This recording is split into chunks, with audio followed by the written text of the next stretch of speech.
Panther Nation, the C3 Podcast, brought to you by CarolinaCatChronicles.com. I had fun, man. Just out, we guys joking. We working at the same time. Putting the work in as a team. Like I said, I'm just glad to be with the guys. My favorite night of the week. We're gonna go out there and we're playing to win. We're not out here just to show up. We're out here to win. I don't want guys that want to win, because really, who doesn't? Nobody wants to win. Everybody wants to win. I want players that hate to lose. Well, this embodies everything that we are as a team, as an organization. Our motto is keep pounding. And that's what we do. You know what I'm saying? What is up, Panther fans? It's your boy, the Professor, a.k.a. Tony Dunn, and this is the C3 Podcast brought to you by CarolinaCatChronicles.com, where every Tuesday night we chop up the latest Panthers news and opinions, for good or for bad, for better or worse. This is your podcast. Through death do us part. We bring you all you need to know with the Panthers with a little fan flavor. And I do it with my homeboys. Joe Riolano down in the Low Country. How are you, my friend? Tony, I'm good. We have been blessed with some wonderful weather today after the deluge that we got yesterday. So it's been a fantastic day. Despite our piss poor efforts on Sunday, I've been able to enjoy the last couple of days, particularly today, man. I want to get on this Panther talk quickly. Mel Mayock, how's it going, my friend? Good to see you. I saw you with a little nice couple of ice cubes and a Woodford earlier. Had to get that Panthers, whatever that was on Sunday behind me, and that Woodford Reserve helped a lot. But, man, I got to tell you, one thing, a loss like that does, that shows you how passionate a fan base is, and our fan base is quite passionate. The live chat room and YouTube is already alive. People coming in talking fire Shula, fire Ron Rivera. What's up with Gano? Lots to talk about tonight, man. Let's get to it. All right. Tonight's episode, let me see, from 4-1. What did I even write it down? Tonight's episode is from 4-1 to losing to the Bears and now underdogs to the Bucs. The Carolina Panthers started out 4-1 and then lost to the Bears, folks. The Bears. And now the line opens up, and we're dang underdogs to the Tampa Bay Buccaneers. And just to let y'all know, we're second in the division. We're 4-3. They've lost 3 straight, and we're underdogs. That is not what I wanted to hear when it came to this start as a team. So we're here to talk tonight and work about that. But before we jump in, we got to do our plugs. The first plug is this. YouTubers, thank you, my friends. Thank you for joining us. I saw Slim said, we're already looking for GMs, and I feel you, brother. And while you're looking for a GM, look for that thumbs up button down below and smash that sucker to help us share this show. Share the broadcast on social media, whether it be Periscope. If you're on Periscope, we appreciate you. Also, share that, retweet that, and you can follow us on Twitter at @cat_chronicles. And I'd like to thank everybody who listens to the podcast later on for downloading the podcast. And if you're new around here, this is the #1 rated Panthers podcast, and we appreciate a subscribe, a share, and even consider supporting us by finding our Patreon link in the show notes. But we appreciate all you do, and guess what? We're featuring a ton of fan calls because this show is by fans for fans, and later on in the show we have 13 calls on the Cat Calls line to feature, maybe 12 because one was a I gotta add something in call. But you can reach us at any time, 24/7, at 252-228-5098, and you can leave a voicemail and get your voice heard among Panther Nation on the C3 Carolina Panthers podcast. All right, we've all felt miserably since this game, guys. And Joe, you said this will not be an hour of what? I didn't want this to be an hour of bitching and moaning. Of Panther bashing or Cam bashing, something to that effect. Well, buddy, This sucks. Right? Joey, you mentioned that this is just one game, right, in the grand scheme of things. But this was one game that we got to burn the tape. We got to put this behind us, but there is a lot to be disappointed about this game. So as we're wondering if this should be an hour of fire, burn the house down, or things are going to be better, I know there's going to be a lot of upset people on the podcast tonight and in the chat rooms. How bad was it, Joey, was this game, the loss? We lost, by the way. I want to give you two figures to think about before you answer that. The Bears beat us by 14 points, and they threw 7 passes. The Bears beat us by 14 points, and they did not score an offensive touchdown. Go. Okay, you have those years where every year it seems you have one game where you just don't play well. You know, you really play poorly and you lose the game because you played poorly. And frankly, I thought that was going to be the Saints game because we played poorly. But the Saints just came out and put it on us. Whereas the Bears came out and didn't do anything offensively. And really, defensively, they were just okay. They made 2 huge plays. They foxballed us. Right, exactly. So, dang, this is the one bad game where there's no real rhyme or reason. You lost. You couldn't put it together. This is that one game. And it was bad. It was ugly. I mean, it was ugly because so many things. If you look at that first offensive series, we were in rhythm. How many times has that happened this year? Yeah, I mean, we've looked good on a lot of first drives, and then something happens, and the wheels fall off.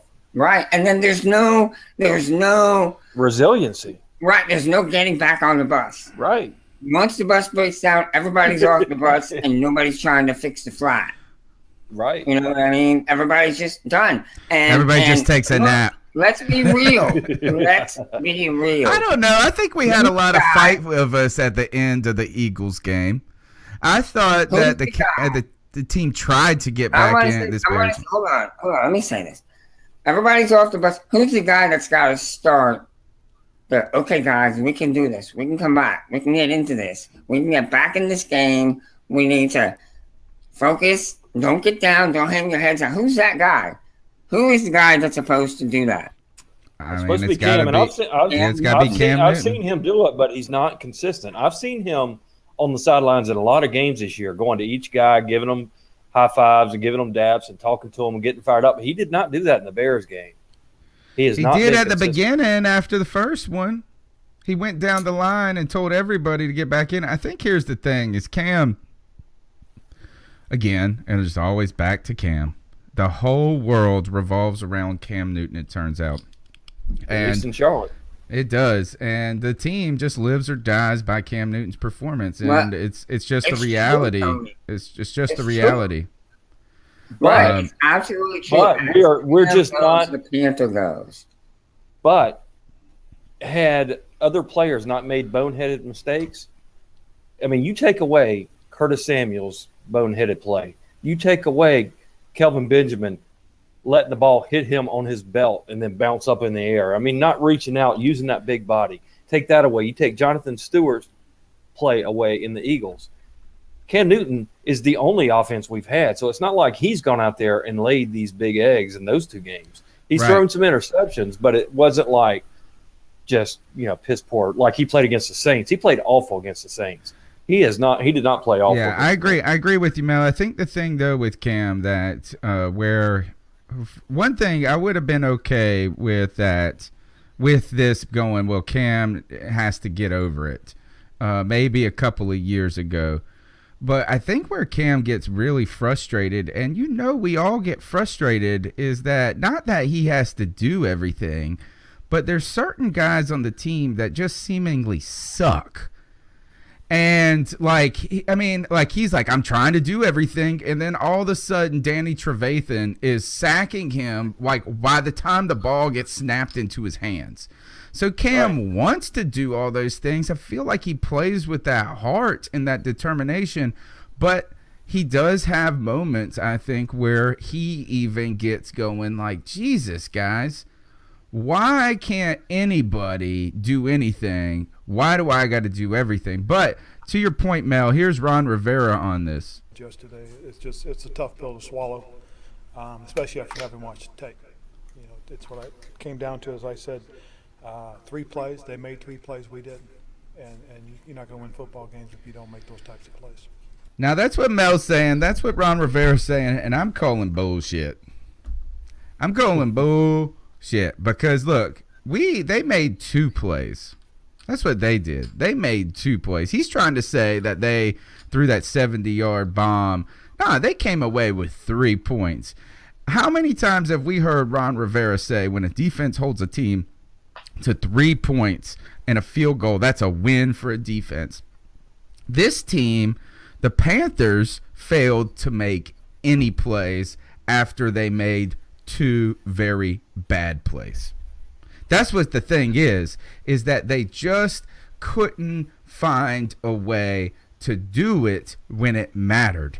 And that is where we have seen Matt Khalil in, I want to say it was in the loss to the Saints, in the Saints game. It's not that he just has sucked.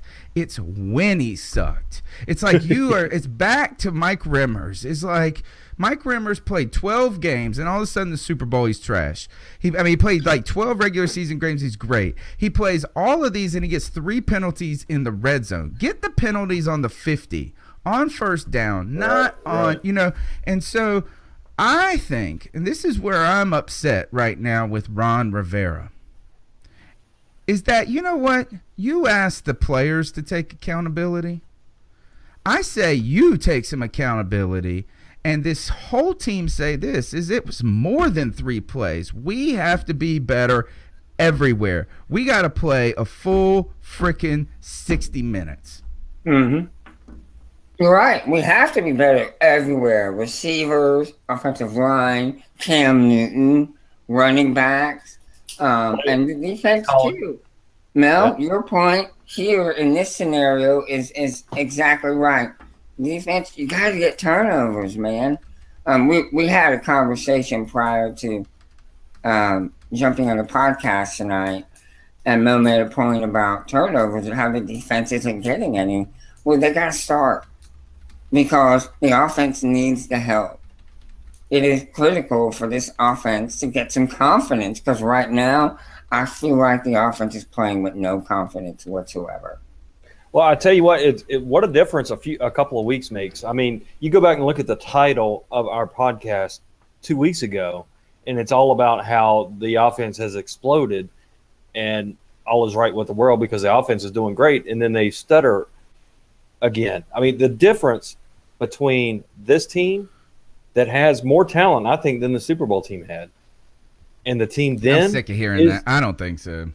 I know so. I really do. We haven't looked, but we just haven't. You know what? That talent hasn't manifested anything on the. Well, we haven't had any time. We would have whooped our tail every game if we played ourselves in 2015. That's true. You had a great tweet during the game. You said we were 0-3 when the Panthers play ourselves. Yeah, we're winless. And then I like this one guy kept tweeting me back like, "What are you talking about?" And the point that I was making is this: the Panthers are winless when they play Carolina. Mm-hmm. And I mean, when we beat ourselves to death, and that's where we do lose. Now, going back to this, like Joey wrote in the show notes, or somebody wrote, maybe it was Mel wrote this. This was ultimately one game, and just a couple of weeks ago, we were talking about this offense getting back on track, but we saw a fundamental flaw in the offense that we continue to see, and we all knew it then, and we just got away with it. Now, in the Patriots game, we kind of performed on all levels. But what we saw is even when this offense was good, they were incapable of running the ball. And that has been something that is still the same. I don't care that Jonathan Stewart was a little bit better in this game. It was still a struggle. Christian McCaffrey doesn't do anything as a running back or hasn't done anything to this point. And anything that we got going on in the run game is generated solely and entirely because of Cam Newton. Now, Joe, back to your point, everything goes back to Cam. But my man even the running game. It's like next thing is that if the Panthers defense wasn't playing good, we need Cam to go out there and play defensive end. Yeah, exactly. Which we might. My point is, by saying that, what I mean is, as Cam goes, the team goes. When Cam's hot, when Cam's rolling, when he's in his zone, if you will, that team can be unstoppable. But he doesn't have a chance to get there because he doesn't have the time to sit back in the pocket and do what he needs to do. And sometimes that's Cam's fault. Sometimes he holds it too long. Yeah, sometimes it's Cam's fault. But this line is doing nothing to help him. They're not doing him any favors. Let's just go ahead. And the coaches, guys, the coaches are not doing him any favor. You're right. The coaches. I've seen people suggest dumbing down this offense. How about shortening up the play calls? Simplifying the offense. I think that's a great idea. And I think we need to change our blocking schemes because we can't create holes. We're not able to. Yeah, what we need to do is change our blockers. I don't know what is going on with those schemes. How difficult can it dang be? But you know what? Sometimes we're just not sticking with what we're good at. There were times where they put Armah in at fullback, ran behind Trey Turner and Darrell Williams, and that's where you saw some success. But then all of a sudden you go to an empty backfield and you run Christian McCaffrey off to the left. And it's just like, why? Okay, there is a reason why. There is a reason why. And not a good one. Okay, actually, I do think it's you're right. I don't know if it's a good one. And it comes down to this. As we drafted Christian McCaffrey at number 8, we drafted Curtis Samuel at number 40, and these guys, we have to, we got to force them into the game plan. But Tony, if you don't do that, you overdrafted them. But what I'm saying is you put the power fullback in there and you're running behind your best run blockers to the right and you're getting success. Even if you want to put Christian McCaffrey in the game, why not put Armah in there, McCaffrey behind him, and run to the right? Now, I can't argue with you on that. I mean, it's infuriating. Now, going back to this here, let's talk about these young players. Curtis Samuel has been a big focus of reporters, of Ron Rivera. Before this game, Ron Rivera said this, is we can't stretch the fields. We got 8 people. They're putting 8, 9 in the box, and we got to get Curtis Samuel more involved. We need to make him more involved. So then, this is what he says after the game. Is Curtis Samuel been filling that role that you expected of him so far? I think we're still working on that. I think part of it is with him missing time and the quarterback missing time and then him having missed some time during the regular season, he's still developing in that role. Another concern is are we asking too much of him too soon? There's a lot to learn and a lot to do in what we're trying to establish as an offense. Just tell the man to go deep. The speed that you lost, he has that kind of ability. You also look for some of the other playmaking abilities that he has in terms of the shorter underneath routes as opposed to just a vertical route and just trying to find a niche for him. I think we may be stressing him a lot in terms of a younger player. How's he managed? It made no sense. This makes no sense. This makes no sense, right? You are just, I don't even have a name for you anymore, except Cow Turd. Now, the reason that I'm upset with this is I call bull crap. Is your job is to get these dudes ready. If you drafted a guy that runs 4.3 and has played football his entire life, that has been a running back, a quarterback, a wide receiver, you act like you're trying to teach him a new language. Right. Your butt needs to, unless it comes down to that you're admitting that pro coaches aren't good teaching coaches, because you should be getting these guys ready. And I don't care if Curtis Samuel missed training camp or not. Your ass needs to say, run as fast as you can towards the end down the zone. field. And we're going to throw the ball, right, as far as we can. I don't get what's so complex about stretching the defense. That should be his job, and that's a coaching decision. And Go you deep, watch make him. the safety You watch him on the safe. film, Mel. They're not even using him in that component. And I'm starting to think this isn't Mike Shula. This is coming down. Well, I think there may be a more systemic I'm starting to get frustrated with Ron Rivera, because that's just dang stupid. It's just a cop-out to say this. All right, go ahead, Mel, with your point, because I got one other thing on this, and then we'll move on. No, I agree. I mean, it comes down to Ron Rivera. I mean, he's the one that it should be going over to Shula and saying, look, let's use our guys to their strength. Take Samuel deep. Don't send Funchess deep. Don't send Benjamin deep. Right? I mean, and don't do the same stupid slant play every time. Do a slant and go. It's okay to send them deep if it's one-on-one coverage. Right. Okay, Right. that's fine. Sure. That's fine. Don't send them deep with the safety over the top, though. Right. That doesn't make any sense. We're not. I mean, when you have Christian McCaffrey on the field and you're in your own red zone and you throw the ball to Jonathan Stewart on a bubble screen, like they did in the Philly game, you're going to get those kinds of mistakes. I'm pissed at Stewart about that, but at the end of the game, that's coaching. You throw that ball to McCaffrey. You use your guys to their what strength. Relly Rail says is that the thing is Curtis Samuel can't stay on his feet running routes. Now, that may happen sometimes. I agree with that, but when you send him over the middle, that tends to happen more. The other thing, too, is that they really don't use him enough in those capacities for us to really know. Like, he's a 4-3 guy. Just take him deep and throw it and let him try to outrun the guy. This is what African Rhino says. Exactly. He don't even need to catch it. Just get the damn safeties out of the box. Exactly. Look, Ted Ginn didn't even catch it. Right. Now he does. Thanks, Ted. Yeah. Now, he caught it half the time, right? But the point is that, all right, so this is what now this is Ron Rivera part 2 on the same issue. Young personnel about putting too much on their plate or doing too much. Are there times that you think you guys might be doing too much schematically offensively? I think with the number of new guys and young guys we have, yes. That's one of the things that we have to look at in terms of our personnel groupings.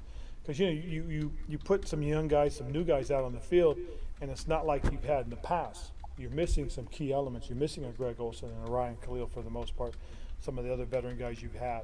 That when communications are made, there's simple hand signals there, and their tempo picks up, and they can play faster.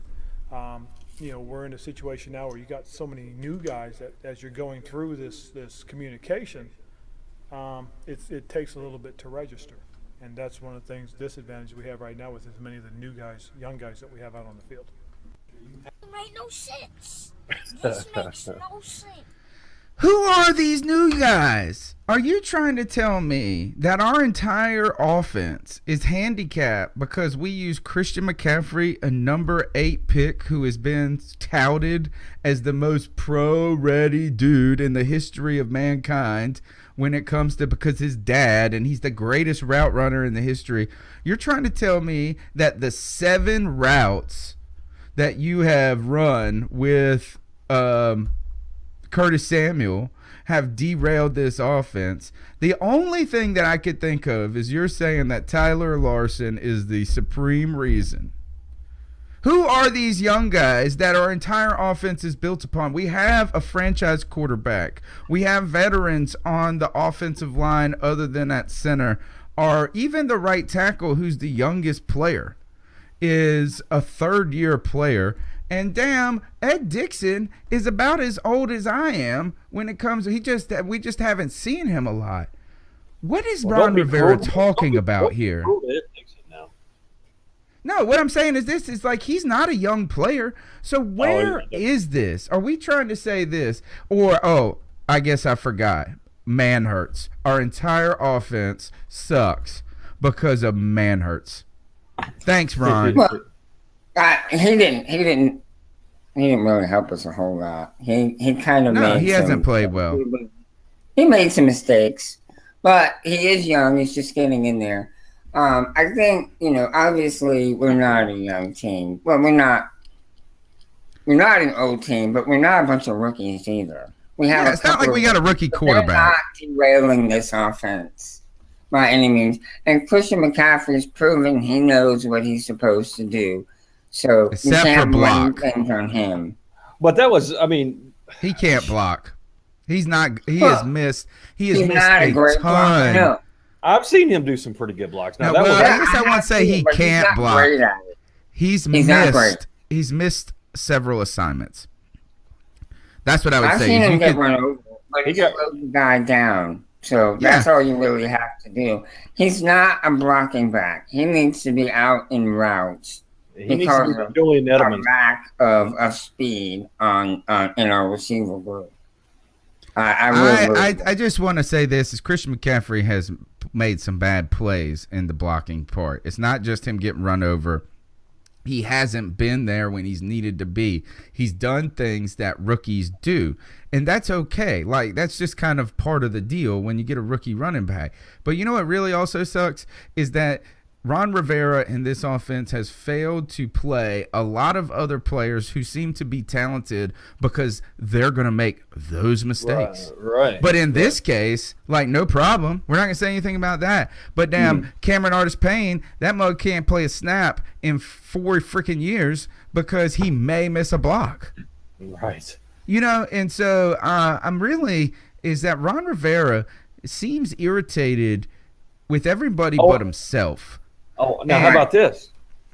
We might make a mistake with a kicker, so let's go with the older kicker. Let's don't have our new kicker stick around. Let's send him off to Kansas City. Exactly. Right. So, speaking of that, I think you're on to something, Tony, when saying that Ron needs to be more culpable here. He needs to say, I've made some bad calls. I've blown it. This one's on me. The management or whatever, because he's had issues. I've been pro Ron since the very beginning, but I really have seen I've seen him digress. He's not progressing. It seems that he's having a harder time making these decisions, and in some cases he's making wrong decisions. And that's not what you want to see from your coach as they get on in years. They need to get better. Yeah, he doesn't seem. That's right. Is he doesn't seem. It's like the ceiling is the roof with Ron Rivera. Right. And we have seen the best. And I don't like to say that. I'm not trying to be like, here, let's get on the easiest low hanging fruit. But what here is this is at the end of the day, if your guys aren't prepared, which they didn't look mentally prepared, and there's been times where we come out there, I feel like this is Ron Rivera could get more out of these guys, maybe, or maybe should we ask that question? And there are guys who are in this when he says stuff like this is what makes people furious. Are you happy with the offensive play calling? Or is it the execution of the play calling? I'm happy with what we're doing. Again, just watch the games and see what's happening. Okay? But I'm happy with what we're doing. Where do you think this team stands? Ron Rivera, we have watched the freaking games. Have you watched the games? That's my question. And that is, like, look, I know that I think fans go overboard with Mike Shula being the worst thing ever. Right? I get, look, players got to execute. You make some plays and some things, and games can be substantially different. But like people are saying, at the end of the day, those are just excuses. That didn't happen. So when you hear, I'm happy where we're at, no. You know what I want to hear Ron Rivera say is this: there's no need to panic, but am I happy? Hell no. Like, we can be better in every aspect of the game. I'll be happy if we won the game, but we lost. I'm unhappy. I was watching the Alabama-Tennessee game on Saturday, And when they interviewed Nick Saban when he was coming off the field, you would have thought they were getting their pants beat off. He was like, we're not blocking. We're not playing with emotion. We're not playing great. And they're up 21-0. You know, I mean, I want to hear somebody say, we got to get better, and it starts with me. And he's not doing that right now. But you know what fixes it? You know what fixes Winning. it? We go down to Tampa Bay and we win. And next week we're talking about how this offense is looking. Nick Saban is a better man than you are. Exactly. I do want to get through two more things because we've got a guest coming on. We've got Gene Thomas, super heavyweight, to help us talk about this Tampa game. Look, Ryan Khalil, he misses 4 games. He goes out after the first week. 5 games, 4 or 5 games, kink in the neck.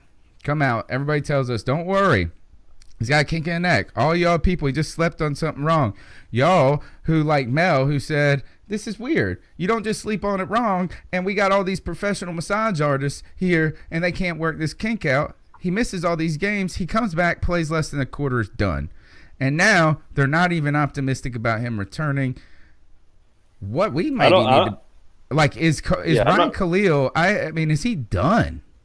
He may be. What the hell? How could this even happen? Like, you can't even tell us what the heck is going on? I don't understand the secrecy there. I mean, there's a lot of it. You know, this – I don't get it. But, no, there's something a lot more. I mean, you don't have a crick in your neck. And then this happened. Imagine if you like blew out your ACL and they were like, you know what, he's just got an achy knee. Yeah. I mean, see how it goes. He might come back. Right. It's silly. All right. Are you worried that he may not return, period? Very much so.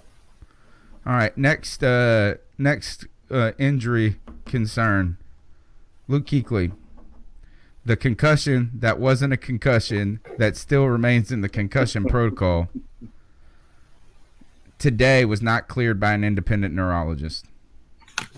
As reported, I think, by Joe Person, Shockhead said in the chat room. Guys, what the heck? Now, look, I know you guys were concerned when you knew it was a concussion or thought it was a concussion, but then it wasn't a concussion. But now we got to be concerned that he can't even not concussed get out of the concussion protocol. What the heck is going on? That makes you think it's got to be a concussion.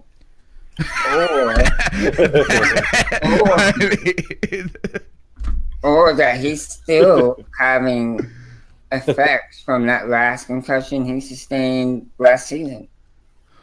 You know what I mean? I mean, he could have not suffered a concussion. He could still be concussed. Concussed, right. Gosh. Exactly. Man, I don't like to hear this. Symptom.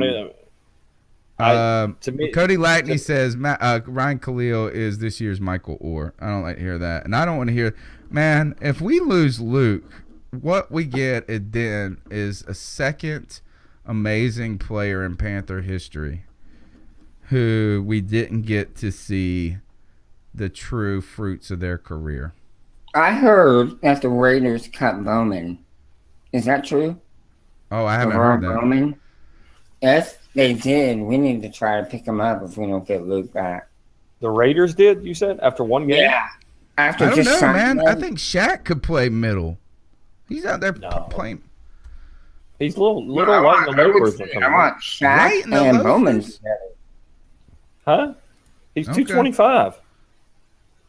You got to have somebody that can. Shaq Thompson. Shaq. He's only 225? Shaq Thompson. Look it up. I think he dropped some weight. Man, he was playing at 245 last year, though. Yeah, that's what I was thinking. He's about 240. Yeah, I think he's at somebody in the chat room looked that up. Okay. We got one other topic we got to get to, which is all related to players, coaching, confidence in this team. Here's what Ron Rivera said today, and then I think it's going to set up what we're going to talk about. Thomas Davis's wife is sounding off outside. Where do you think this team stands going forward? Well, it depends. It depends on how we as a football team react to what's going on. I mean, it's that old saying is everybody has a plan until you get hit in the mouth. Well, we got hit in the mouth yesterday, whether it was by our own doing or by them. but we have to find out who we are. And I think, and now. So what do you? Well, I tell you one thing, you didn't get hit in the mouth. You got sucker punched by your sister, because that mug came out of nowhere, and us getting just devastated by the Bears. But again, I don't like to do this. This comes to me, Ron Rivera saying this: we got to find out who we are, right? No, you should know who we are, Ron. You are a coach who's been around now for a while, bro. You ain't a newbie. You know what I'm saying? You should have more confidence in yourself to be able to get more out of this team. And I think that I don't think he needs to keep saying there needs to be leadership and all this stuff. Is that I think that he needs to say this, is that, no, we're going to be fine. You know what I'm saying? That old steely Ron Rivera that said, we're going to come out of this. This is a fluke. We're going to get through it. I'm about to get on these boys and make them run laps. But there's some deeper problems. And we're seeing these deeper problems because we've heard, we haven't even talked about Graham Gano yet, have we? Just a little bit. All right. Here, this today is, I would like to say this, is that one thing Panther fans going crazy, right, is that's okay. We're supposed to go nuts when you get beat by the Bears like that. That's our job, to go nuts and to react and overreact. That's what we're here for. You guys are supposed to say, Ron Rivera is supposed to say, it's not a big deal. We screwed up. We're going to get better. But now we've got some issues when it comes to Graham Gano. And before we get to those Graham Gano issues, here, this is Thomas Davis's wife, who's becoming a superstar. By the way, I don't know if you guys know this, but they do like a little reality show for her on Panthers.com. Like, where it's like her and her kids driving around. It's like a reality show, and it's really entertaining. And this is her on the dang local Charlotte news today. About that we, we're doing this as a team, the offense did this and the defense did that, but we're going to say it's all of us together. Let's be completely clear. The defense, we can even take Thomas out of it because he didn't do much, and the reason he didn't do much was because he's been playing 3 or 4 weeks with completely broken ribs, and he's out there still no trying. Ribs at all, I actually. feel like the defense did awesome. They held these guys to no offensive touchdowns. So, Thomas Davis has been playing with completely broken ribs, not a couple of fractured ribs, completely broken ribs. And here's the thing, is that this right here is her. What is this showing us? This is hints. This is hints of dissent. Maybe it's not entirely of the coaching staff, but people are getting frustrated. Here she goes. She continues here. Right. I mean, look at the entire season of how the defense has been playing. I'm not trying to divide them, but I do read the sports articles. I read when the reporters are out there watching practices and when fans are out there watching practices. And I believe that what you see in practice that's happening, that's what you're going to get when these guys go out and play a game. So if you're throwing interceptions in practice, if you're a receiver and you're dropping balls in practice, if you're not running the right routes in practice, whatever is going on in practice, that's what you're going to get. So there needs to be some changing, not just on the play calling, but also on individual players and their jobs. Whoa.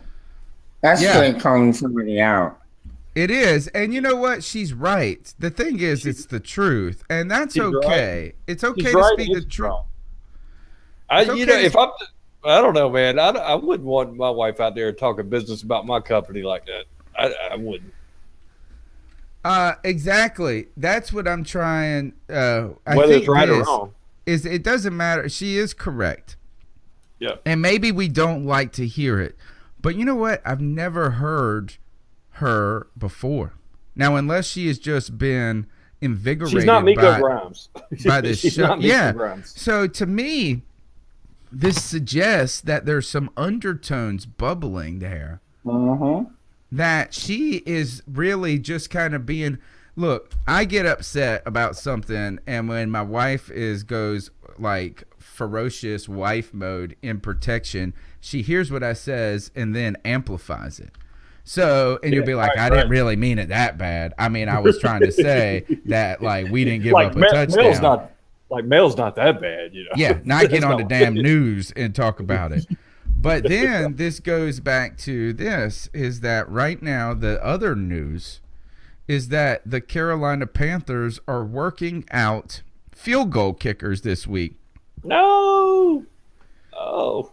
Now, this is because supposedly Graham Gano showed up on the injury report. And he did.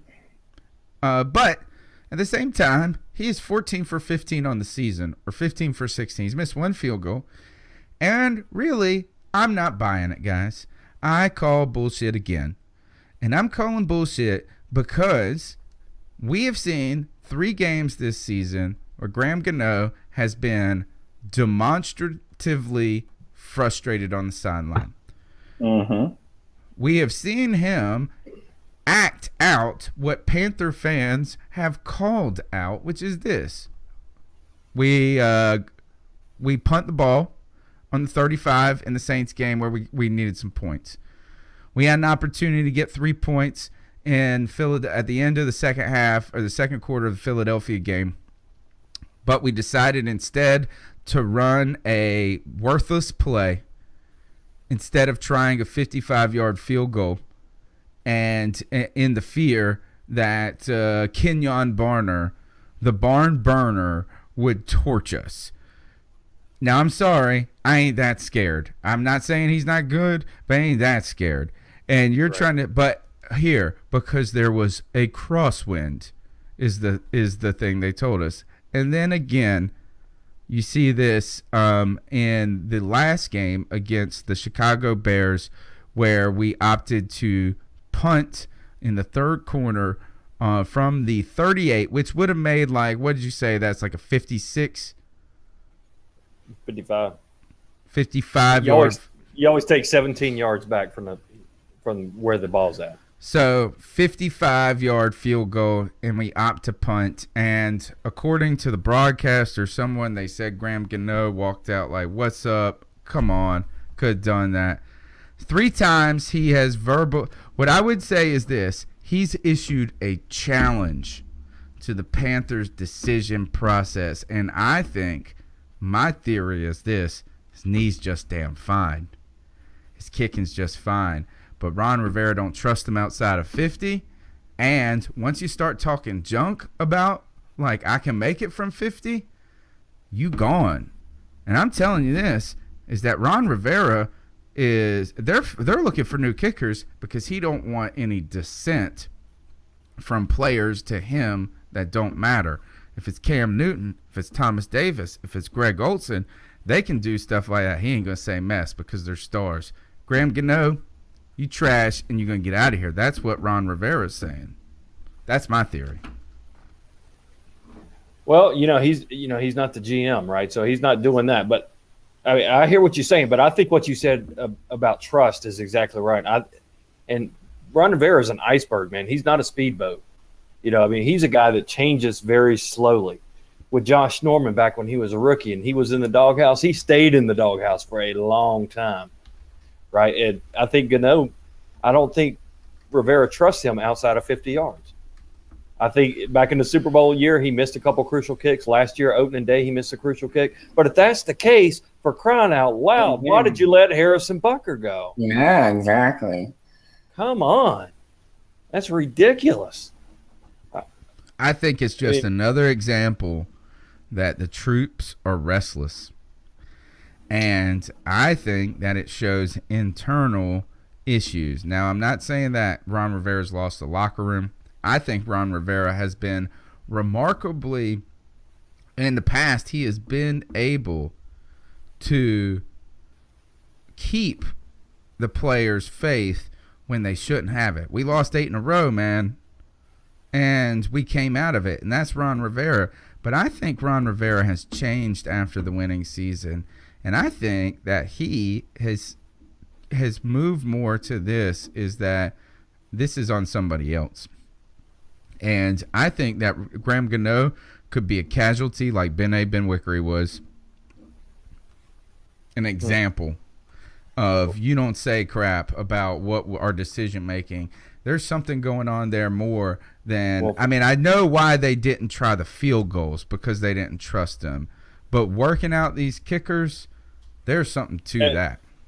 And talk about one of those kickers that very well could be kicking for us this Sunday. Oh, my goodness.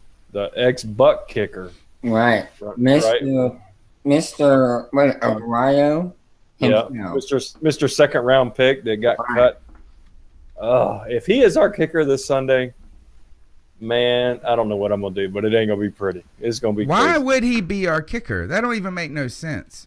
Right. Play that clip. It makes no sense. But this makes no sense. He was it trying doesn't make out today. any sense. What I would say is this: is even if you're worried about Graham Gano not being able to go on Sunday, you know what? You've been worried that he can't even go when he goes. So who cares? At this point, put away the field goal kicker entirely instead of getting dang Aguayo. Right? Well, I agree. I'd rather go for it on 4th downs. Yeah, I mean, you would be better served. All right, so it looks like our guest, he sent me a tweet about a little while ago. He said he got stuck in traffic on the way home. He lives in Arizona. Sounds like a Bucs fan. We may be guestless tonight when we talk about these Tampa Bay Buccaneers, which we are. I think that's it. I want to table a discussion for later. Is where are we at on McCaffrey? Because I think there is some talk to be had about, like, just what do we think, where we're at, where we're going with him will be interesting. But we'll save that for another night. I'm going to remind everybody who's listening, thank you for the comments in the YouTube chat. We will continue to try to get to them, as many as we can as we go along. If you're listening on Periscope or Facebook Live, we appreciate your support, and you can help us by smashing that thumbs up button on YouTube, the like button on Facebook, and maybe even considering giving the show a share on social media. We really appreciate that. And you can also find all the links for the podcast and even consider supporting us on CarolinaCatChronicles.com. Guys, we're going to continue on. We now, after blowing the Bears and then blowing a 4-1 lead, the Panthers go on a 2-game divisional stretch where we got to play the Buccaneers and then we got to play the Atlanta Falcons. We go on the road in Tampa, then we host the Falcons.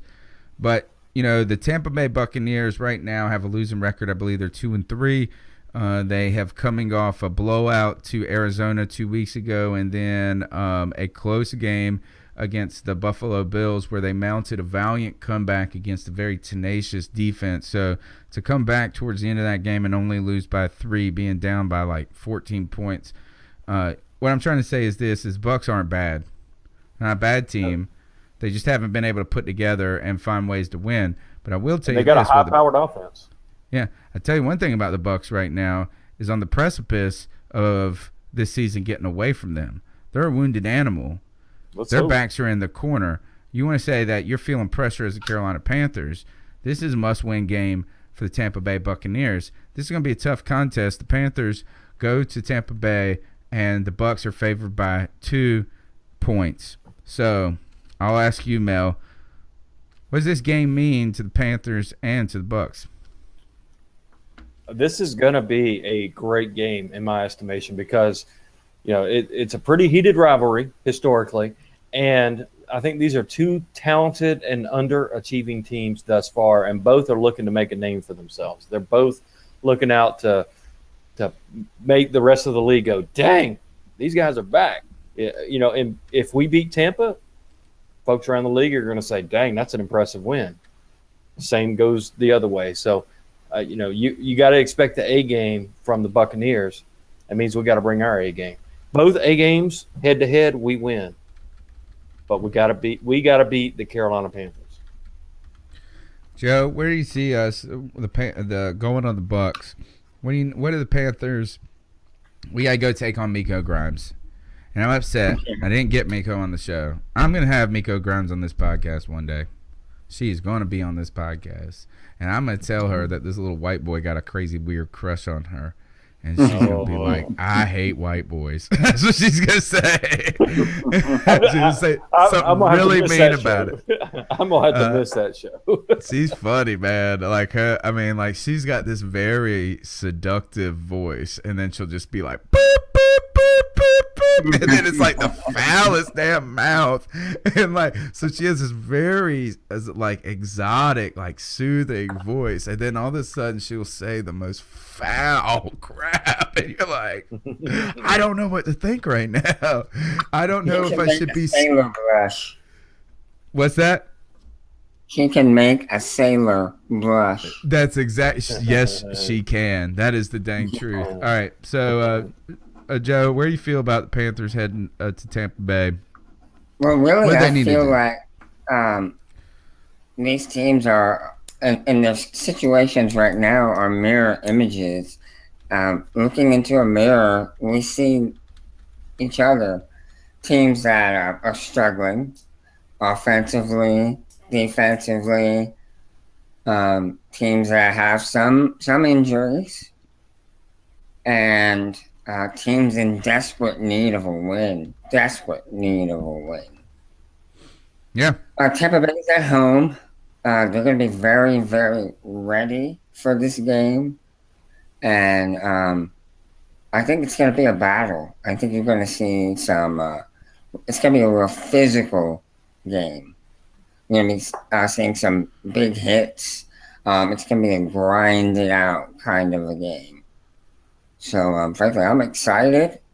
I think the team that wants it more is going to be the team that wins. And the team that's more disciplined.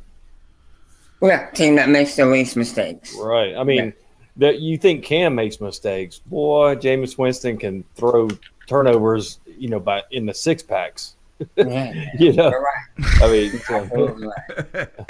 so you know what? That's good because we can totally just drop those beers. Like this is the thing is I think of this one time I went to Joe. You remember the Stop Shop? Not the Stop Shop, the Landmark. Yeah.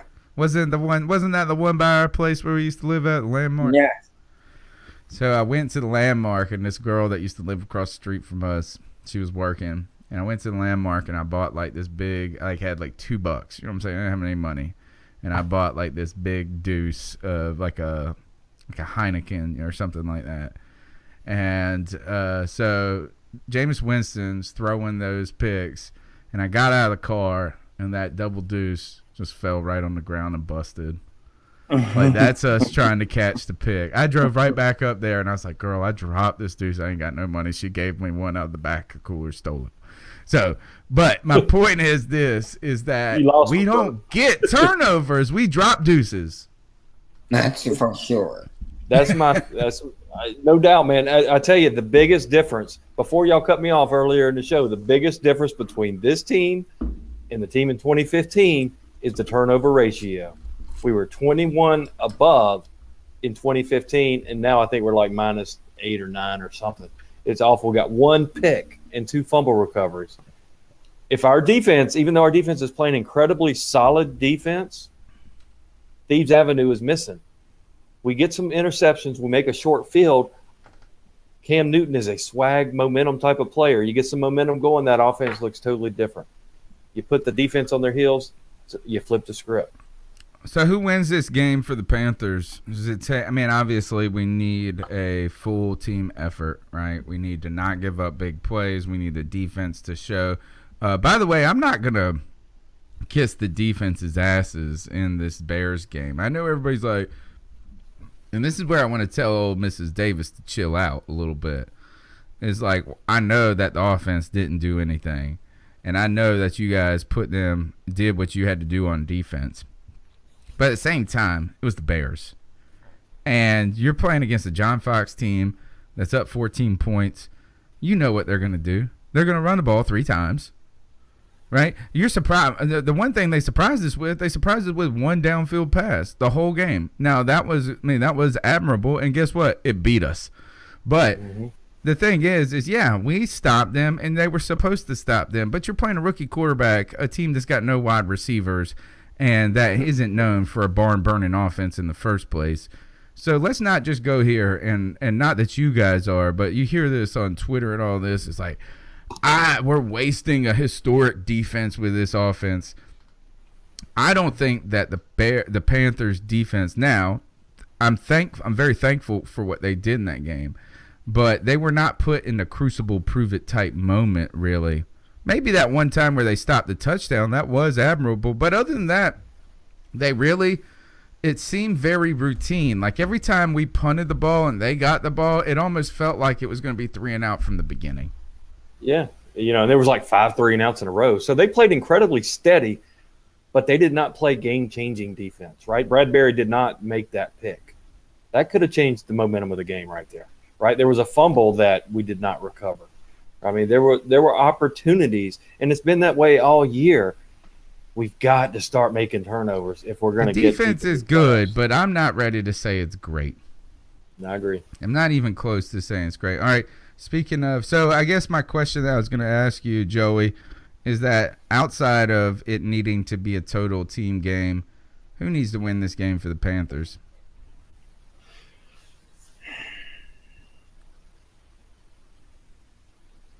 Deep thoughts by Joe Riolano. I know. I mean, I'm going to go ahead and answer it for you. I think it's Panthers offensive line. Oh, nice. I think it's Mike Shula. Mike Shula has to realize what he's been trying to do hasn't been working. And he really needs to go back and look at all of our games and see what plays worked and what plays didn't. Mike Shula's problem to me is his biggest issue is predictability. Teams just know what he's going to do at certain points, and he doesn't do anything to try to fool them. That 4th and 2, I called the play before they got out of the huddle. Right. And that's a perfect example of what I'm saying is the play was called in, Cam lined up, he had one-on-one coverage outside, no safety, 9 men in the box, and they still ran the play. Cam, Ron, or Sheila. Cam needed the audible out of that mess. Correct. Yes, Cam can audible, or even Ron call timeout. You're so happy you called timeout any other time from whatever. Right. That was a perfect situation to call timeout and say, Sheila, what the heck are you calling? Are you kidding me? Do you see what you do that on 4th and like a half a yard. Right. You know what I'm saying? Exactly. Like it was a long 2. Now I don't know if these it was almost 3. You're right. It was a long play. And so when you're looking at it, you're going, wait a second. We can't run the ball, and we're about to call a play where everybody knows who's running the ball and ultimately where they're running the ball. I mean, I get you want to put it in Cam's hands, but you put it in his hands in the least possible, or do that same play, but not the same play, but a different formation where you do something where you give Cam spread out some people or something. Right. Go like 4 receivers where it's just a smaller number of guys in that box. And Cam's got to beat 1 lineman or something like that. Right. Not a whole team. There was no way that play was destined to fail from the moment they lined up. It was such a low percentage play in such a needed moment.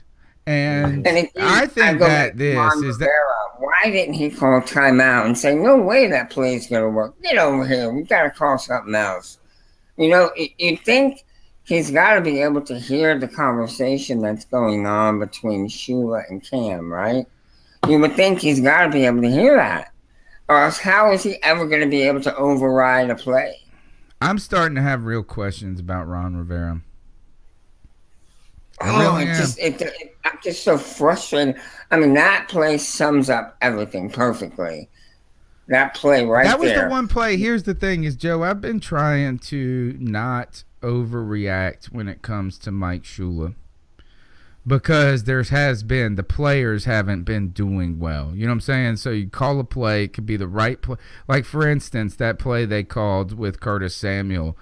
I'm friends with, and I'm going to have him on the podcast, a former East Carolina wide receiver, Brandon Simmons, and he is a coach, like a high school coach in Raleigh now. And he said, look, that's the perfect play call against that defensive set, like in the perfect moment.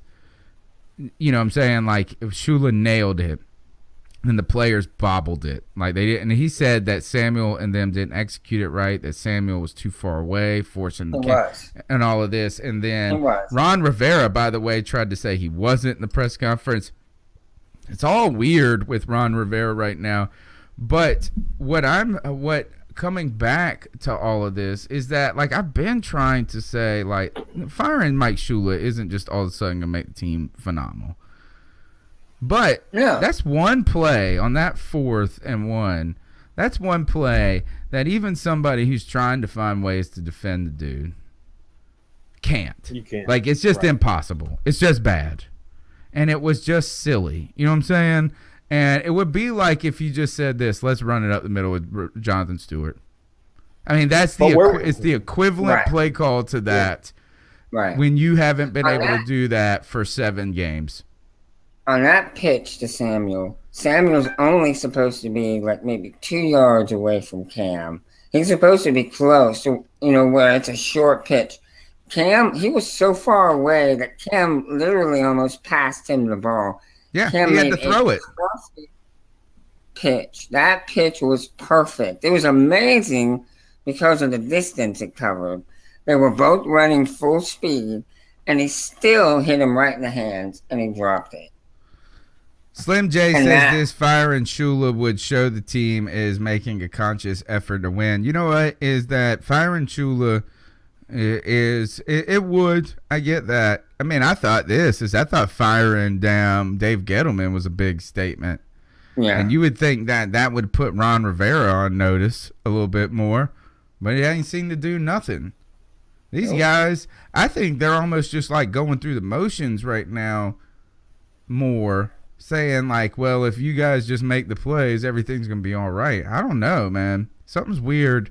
I don't think that I think you were onto it earlier, Joe. So when's Ron Rivera going to take the leap as a coach? Yeah. All right. Mel, I know you're getting sleepy and we still got a lot to do. All right. You haven't said anything about TJ Ward, who has... We covered that. New storyline, new line for TJ Ward. He's upset that he's a rotational player in Tampa Bay. He said, do something to get on the field then. He said, that's not what, this is a quote, that's not why I came here. Did not come here to rotate. Did not come here to be a part-time player. I came here to make this defense better. I hate when players do that. Captain Munderland alluded to that for us earlier in the year, and I hate that. Get out there, shut up, and make the plays when you get the chance, right? I don't know. I kind of like this guy. This is what he goes on to say, guys. He says, be on the field 100% of the time. I destruct offenses. That's what I do. I need that clip. I'm going to hunt down that clip tonight. If anybody has it, please send it to me. I like that.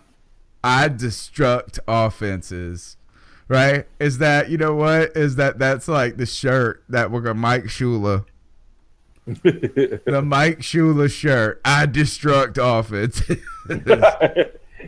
It's something TJ Ward and Mike Shula have in common. I know. I was like, hey, if you destruct offenses, we've got an offensive coordinator position open for you. All right. Okay, so... we know that this game, and we didn't break down this game. I was upset. I'm a little disappointed Gene couldn't make it. I'm sorry. I mean, it's not his fault. I'm upset because I was really kind of relying on Gene to help us with the Tampa Bay conversation, because I haven't gone and looked at a ton of what has been going on with them. But one of the things, though, Joey, I think you said it or Mel said it, mirror images. You're starting to see some dissent on that Tampa Bay team. You get TJ Ward, the destructor of offenses, saying he needs to be in more. They've demoted Vernon Hargraves, who was a high round draft pick. Some things are going down there to where they're feeling the challenges of losing. And the Panthers are going through that right now. I tell you one thing is that whoever loses this game is really going to feel something bad on Monday.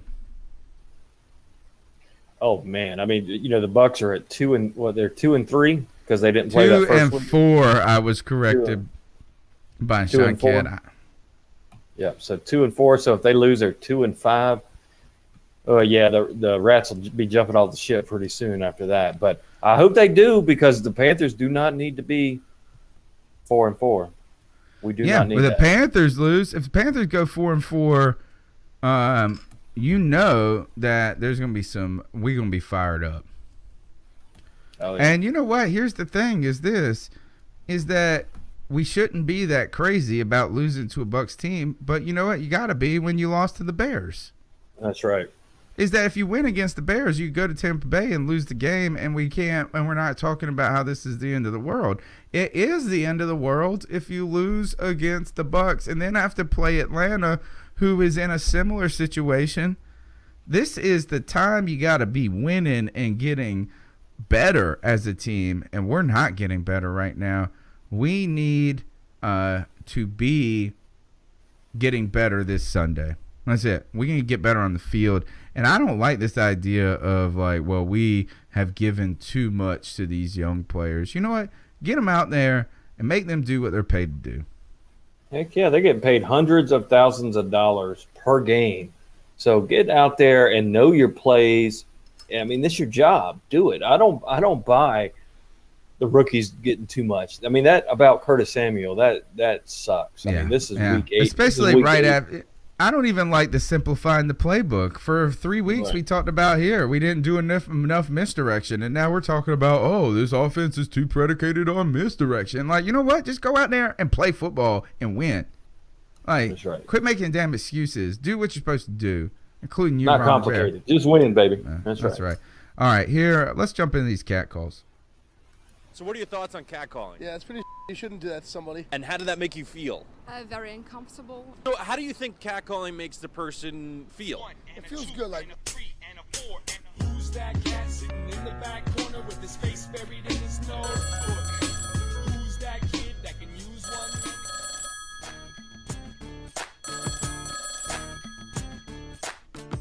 It's about 4:20 over here over Iowa, and I wanted to make this call before we even play the Bears, or my Panthers really get into this. I want to talk about my personal Panthers, the ones on my fantasy, because I'm playing you next week, Dunn.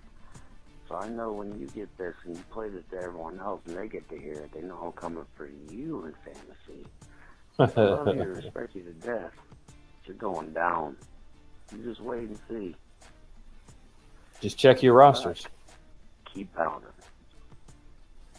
OMG. Panthers. Ooh, Daddy Panthers. I need a Panther picture for this project. Oh my gosh.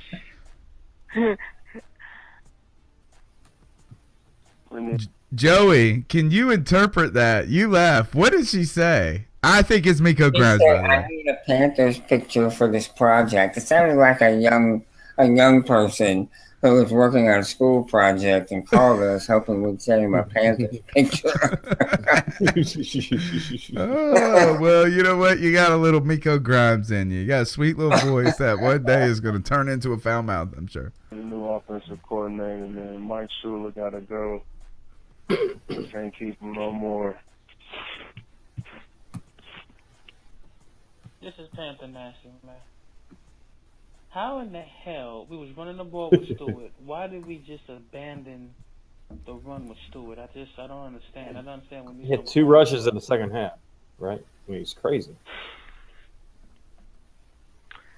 What's up with CPG? I mean, you know who I am. But anyways, I just want to, say the team is just looking really bad, man. The team is just looking really bad the past 2 weeks at least. We can't run block for anything, and I'm just wondering, why do y'all think we can't run block? It's basically the same group we had last season, give or take 1 or 2 guys, and we just can't get any push this season. And also, earlier today, during the game, you heard the commentators say that our sideline was lifeless. Do you think that our players have given up on the coaching staff? Those are my questions. Keep down there.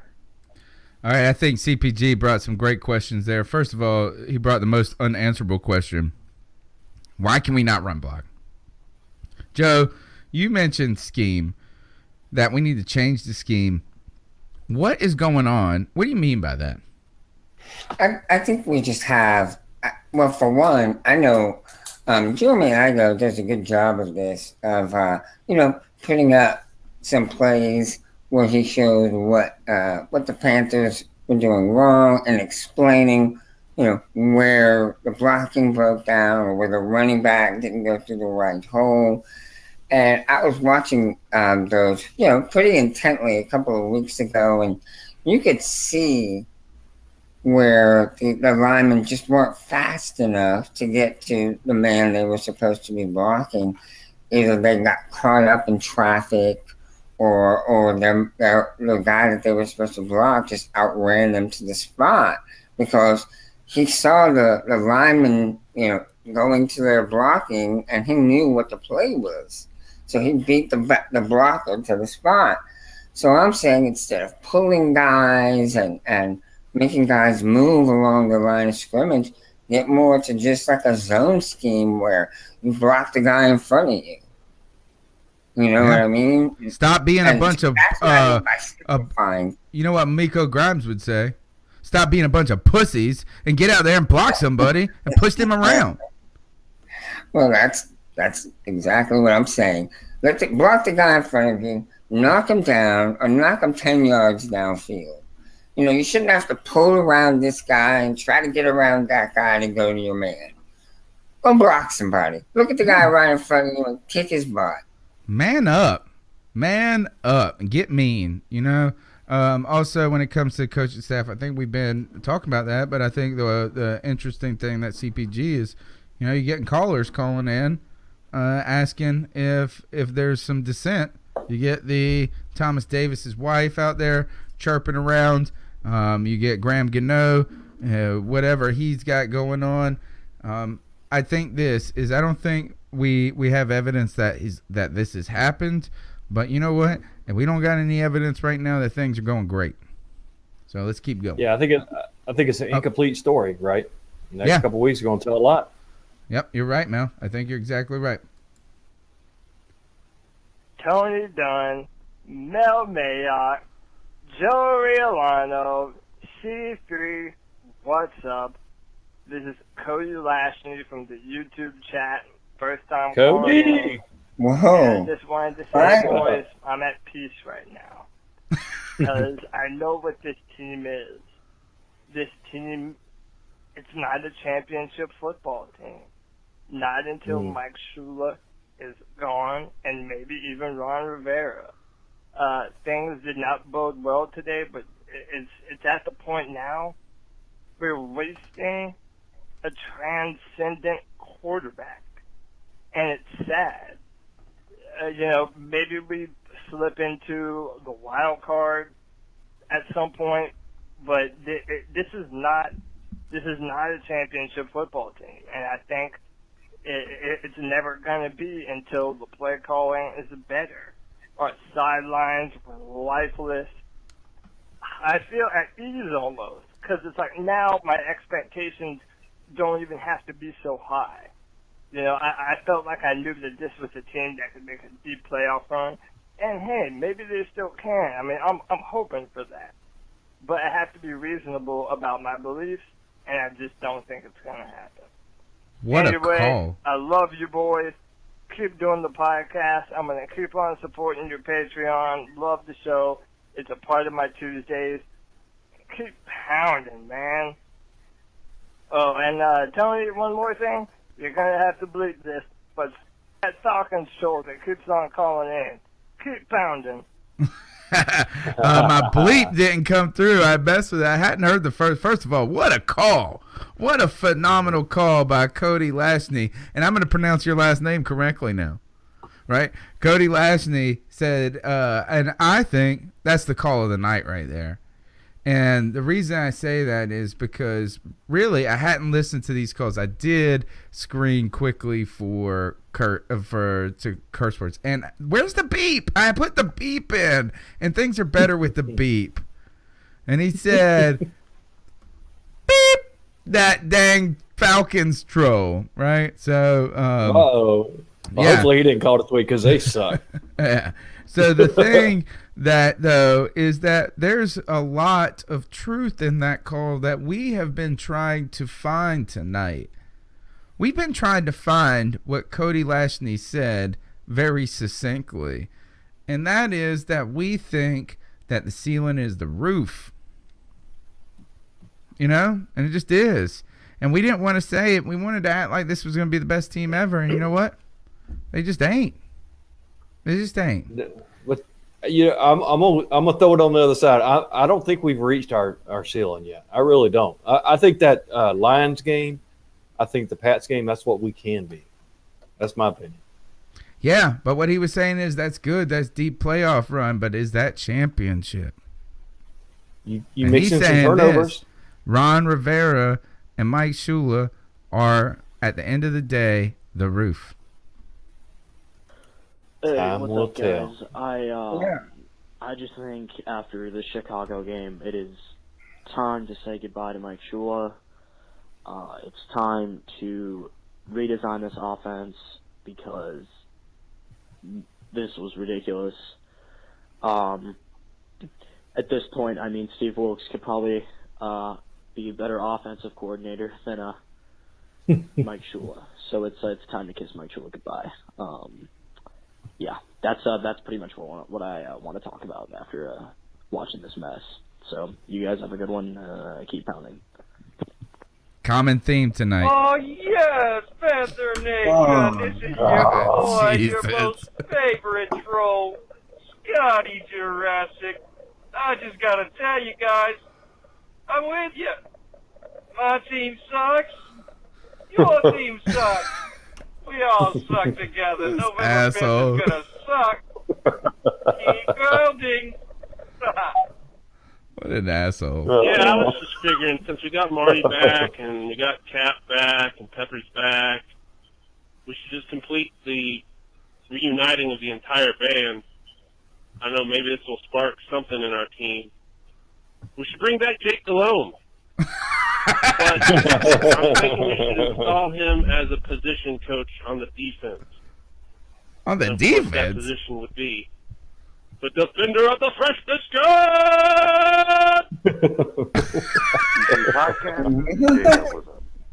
Oh, I'm gonna go back to one of my original cat calls. You might not remember all of it, but goodness. I definitely said I do not want to waste this all-time one of our greatest in franchise history defenses, because I don't know what you guys think, because we do see the little problems when we got them.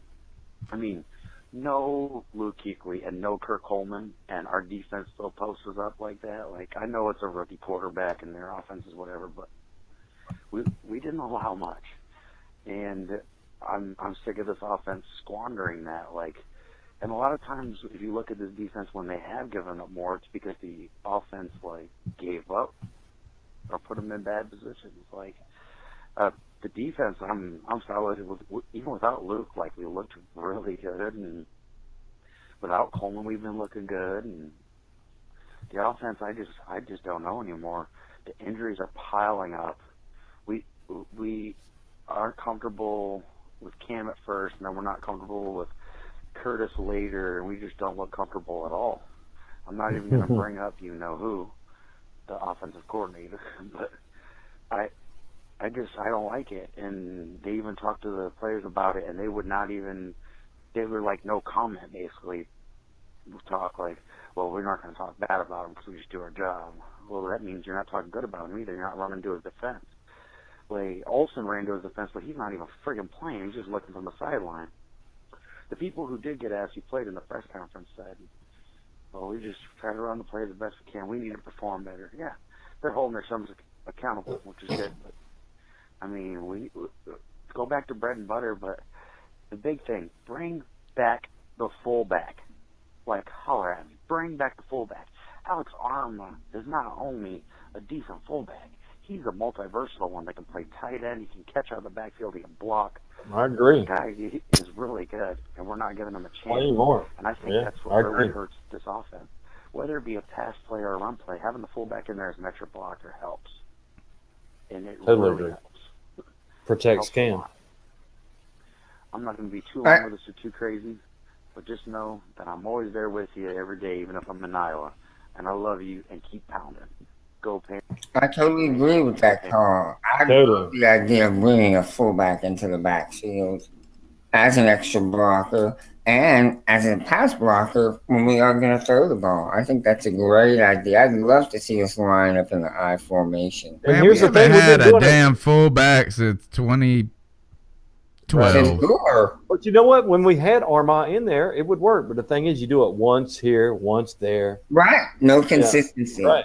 That's the problem. And if you've put too much, what I'm really starting to think is this too, is that if we can't do that because we need McCaffrey out there, we need these guys, we don't know how to use what we got. That's right. And that goes down to coaching. Mm-hmm. I don't think we know who we are yet. We've not identified who we are as a team yet, and that's coaching. I mean, I think this is that maybe what you got this is maybe that Funchess and Benjamin are too much of a duplication of talent. You know? So you got to go three wide. So is McCaffrey and Samuel. Yeah, but you got to go three wide when you put damn Funchess and Benjamin out there and you want to stretch the field.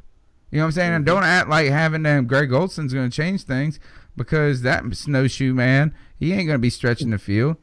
So the thing is that you really got to do this, is you should be rotating Benjamin and Funchess and then rotating dang Christian McCaffrey, Curtis Samuel with somebody, with another receiver.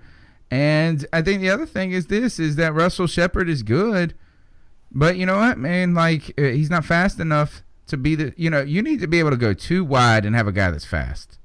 We don't got a guy that's fast. That when we go too wide, we got two big dudes. So, all right. Panthers, let's do it. Hey, I'm okay with that. They can block. It's not the end of the world. When you go three wide, you bring in McCaffrey and you got your fast guy. Yeah. You know what I'm saying? Well, I mean, they got to block them. Yeah, last week. Yeah, no matter what formation you're in, that's the fundamental part of football. The offensive line's got to block. Doesn't matter what you're lined up in. If they don't block, your play's going to break down. All right, here we go. Let's do it.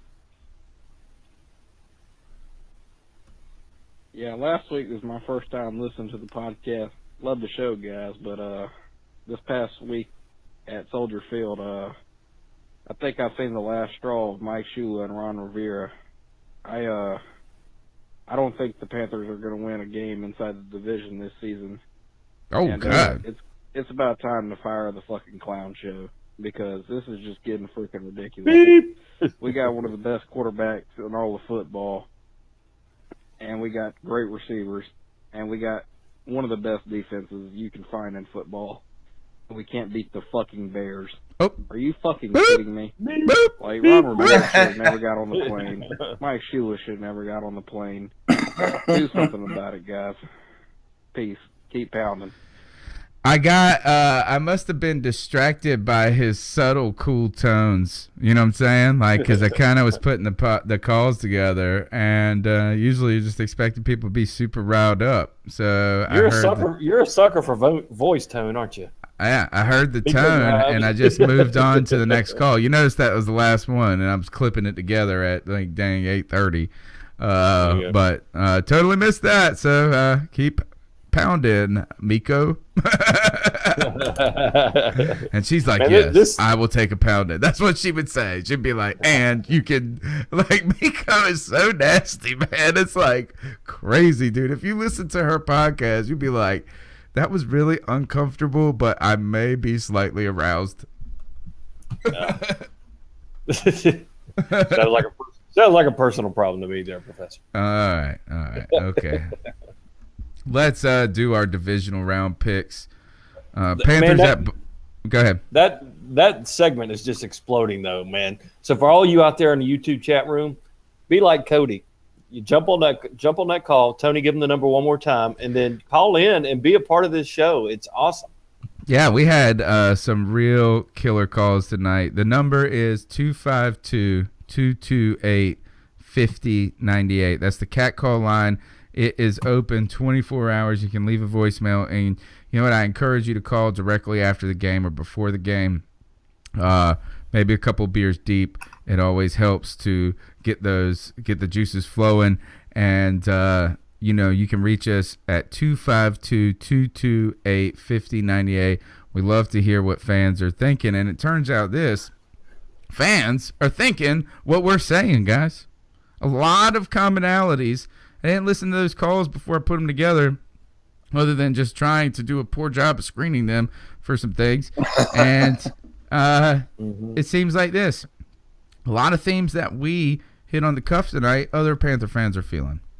That's right. So that number, once again, is 252-228-5098. Guys, let's go ahead and do our divisional picks for the week. Panthers head to Tampa Bay. It's easy to start with that one. By the way, we all picked last week,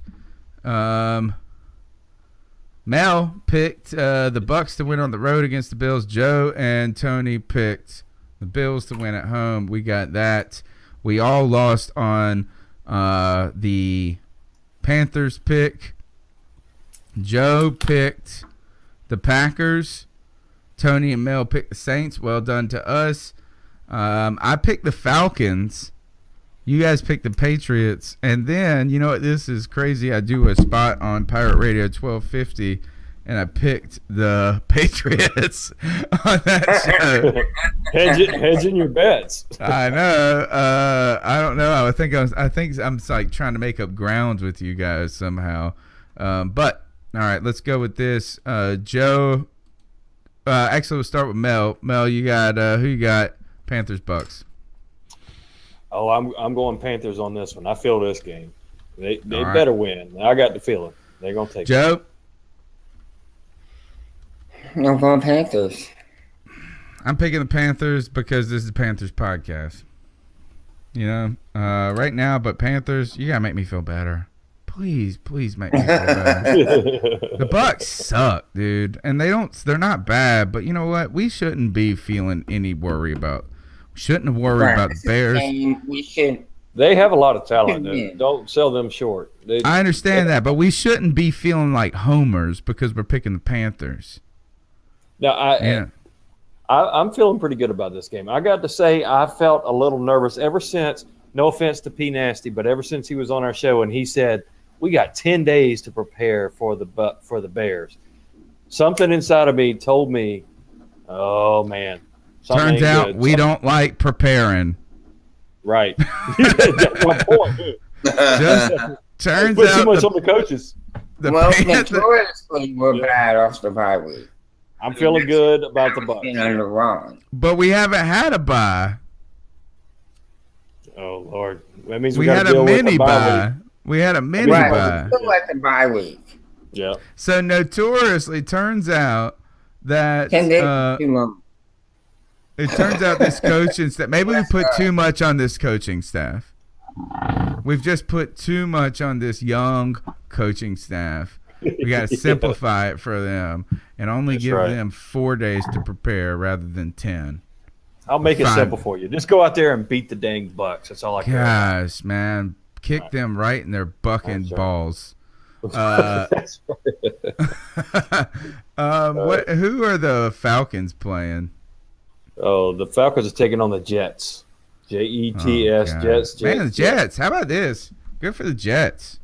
Showing some backbone. Coney Ely got like 7 batted passes. Player of the game. Coney Ely, dang, looking good out there. I'm still picking the Falcons.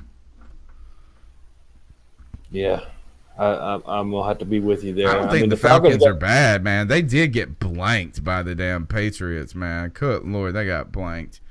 But once I think the Patriots are in their head, you know what I'm saying? Like, you know, once the Patriots got out to a hot start, it was all over. You know what I'm saying? Like, what the Broncos were to us last year.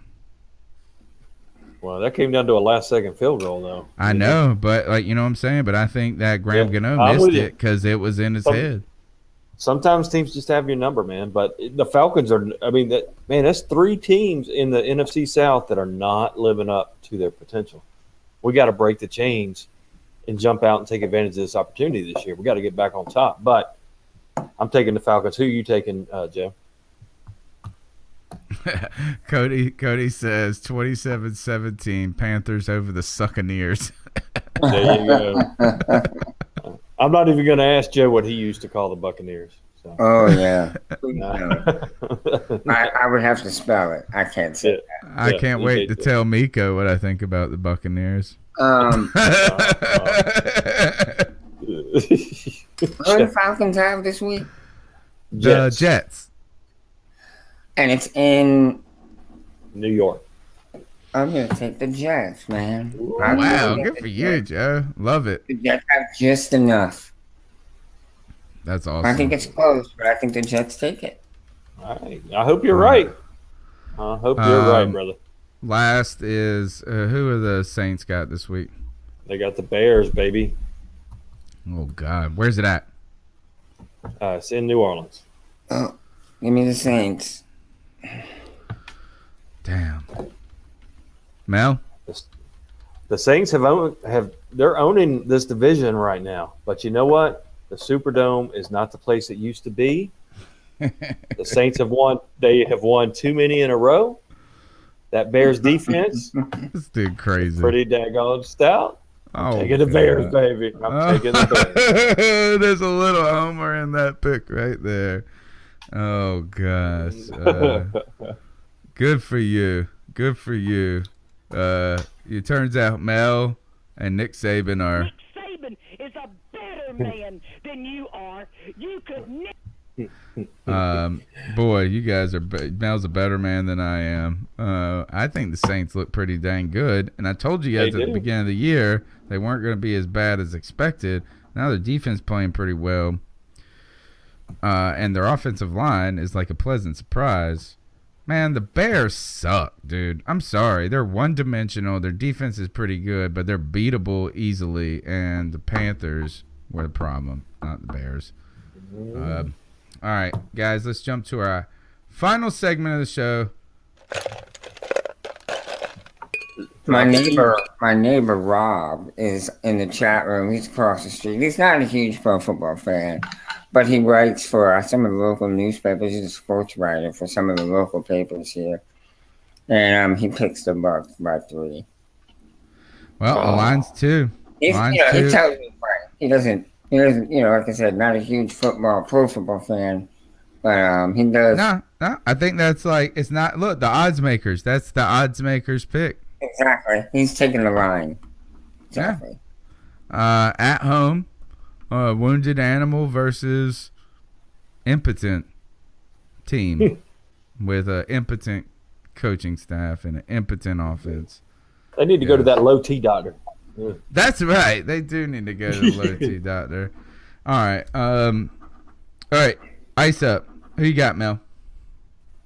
Man, I'm going. I thought about this since Sunday, and I'm like, I could go out and ice up some 12-year-old from Belgium or something. Yeah. And I could ice up some kind of mad crapper running through the backyards in Colorado. Would have been hilarious.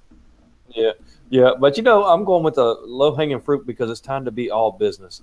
And I'm just icing up, as I think, and I'm sorry, chat room. I forgot who said it right at the very beginning, very first comment. We're going to ice up the whole team. I'm icing up all of the Carolina Panthers, from Cam Newton to, I'll give one exception. I'll give one player on this team that I'm like, that dude is playing the way he ought to play, and that's Julius Peppers. The man's out there 37 years old, running quarterbacks down sideline to sideline, making plays. But I'm lumping everybody in together. The Carolina Panthers, this is make or break stretch. The next 2 weeks, you win these next 2 games, you're in great shape for the back half of the year. You lose these 2 games, the sky has fallen in Charlotte, and Chicken Little is looking for a new home. So, and you lose one game. You lose this game. You don't even got to lose both of them. Yeah, no, I tell you, you got to win this week. Have to win this. It's a must-win game. It's not too early to say it. It's a must-win game. Carolina Panthers, ice up, son. Word up, man. I think the Panthers lose against the Bucs. Ron Rivera is officially on the hot seat. Oh, no doubt. I think the seat's warming up now. It's warming, but you know what? He can avoid it by firing Shula at the end at some point. I think that's a big. Tony, I don't think you're wrong. People were asking, if we fire Shula, who do we bring in to call plays?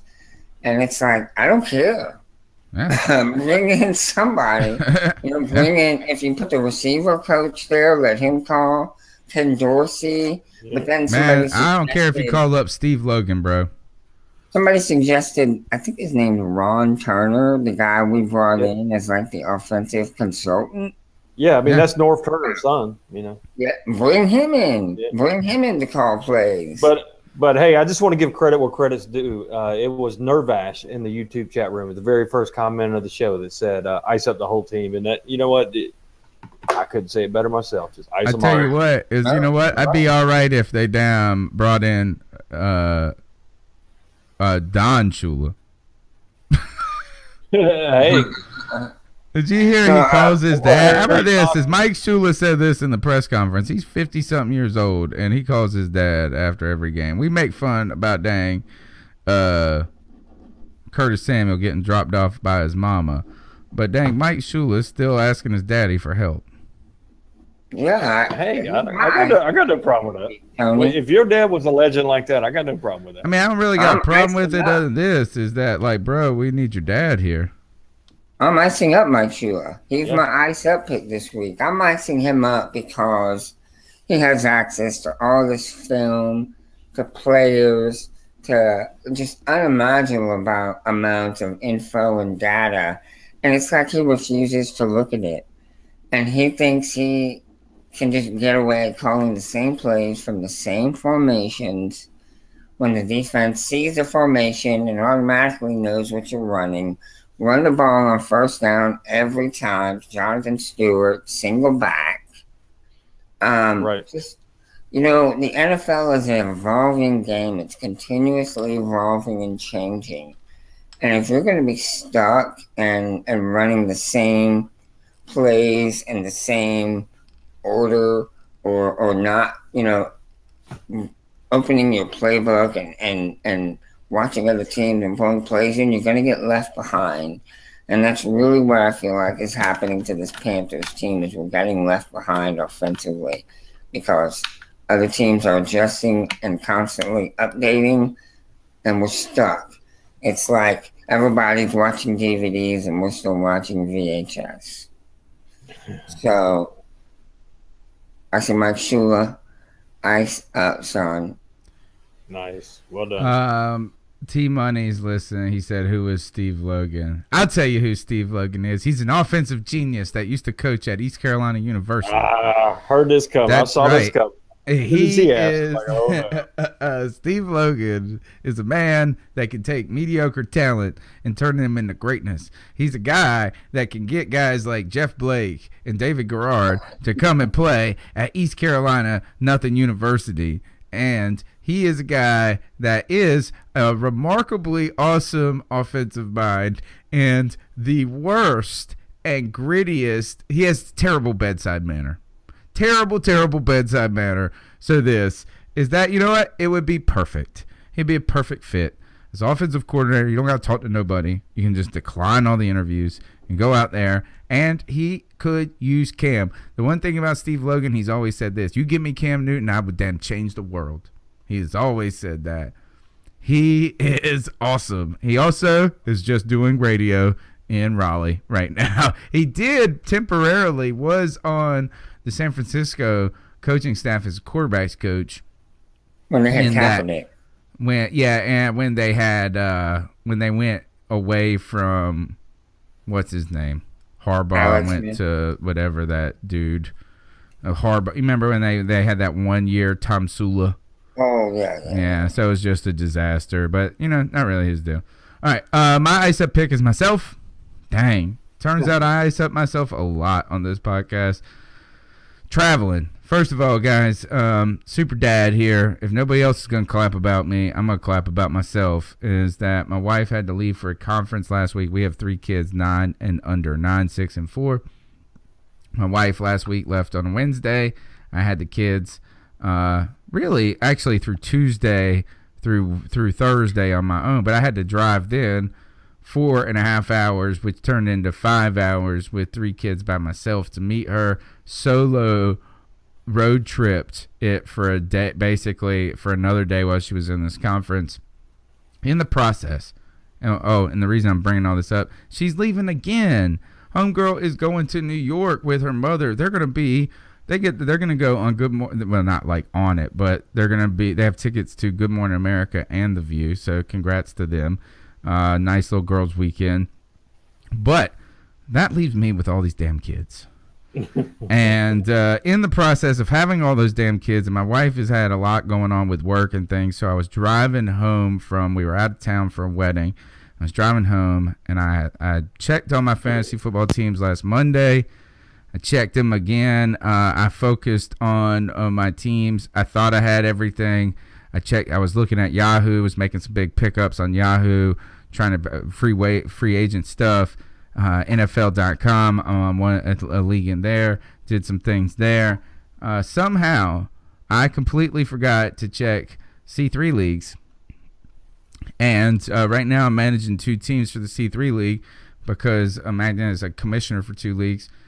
But the thing is that my wife had such a kind of a long weekend. I let her sleep all the way back. And last time I did this, something similar, I had my wife manage the team and me tell her what to do but I let her sleep. I thought I was good. Turns out was not good. Totally blew it. Zeke Elliott on the bench, 51 points, and Matt Stafford starting at quarterback. What a crapper. Another one, same thing. Just completely missed the ESPN app on my phone, and I blew it. So guess what? You want to call up and talk junk, J-Dub? Well, you know what? Right now I ain't feeling too great, but I will check my team this week, and I am going to definitely give you more of a run than whoever I played last week. So I'm telling myself ice up. Guys. Well deserved. Holy cow. That was you know what I would say is that is. That's the stupidest thing I ever heard. It just don't make no sense. Check your damn fantasy football lineup. All right, guys, this is a C3 podcast brought to you by Carolina Cat that's not it. The show makes plenty of sense. That's the outro music I was looking for. My name's Tony Dunn. C3 podcast brought to you by CarolinaCatChronicles.com. Tuesday nights, we chop it up with you. And now that you're calling, this show is getting live. It's getting lit. Something. What are the kids saying these days? Joe, you got one. What are they saying about this show? They're getting crunk. Crunk. That's definitely 10 years ago. 20 years ago. Joe, how can they tell you what the kids are saying on Twitter today? It is lit. That's all I know. That's all Eric says. All right. What's your Twitter handle? Let's get out of here. Guys, you can follow me on Twitter at Joe Riolano. And there's plenty to talk about with this Panthers, so let me hear from you. Catch me outside. That's what I say. Catch me outside. Mel, where can they catch you? At Panthers Drafter. Anytime, baby. Let's talk some football. And I'm even starting to talk a little bit of draft. There's some players out there I got my eyes on. My name's Tony Dunn. You can follow me on Twitter at @cat_chronicles. I encourage you to smash that like button, share this show, help support Panther Nation, help this grow into a great podcast created by you, for you. We'll see you next Tuesday night. Until then, be sure to keep pounding.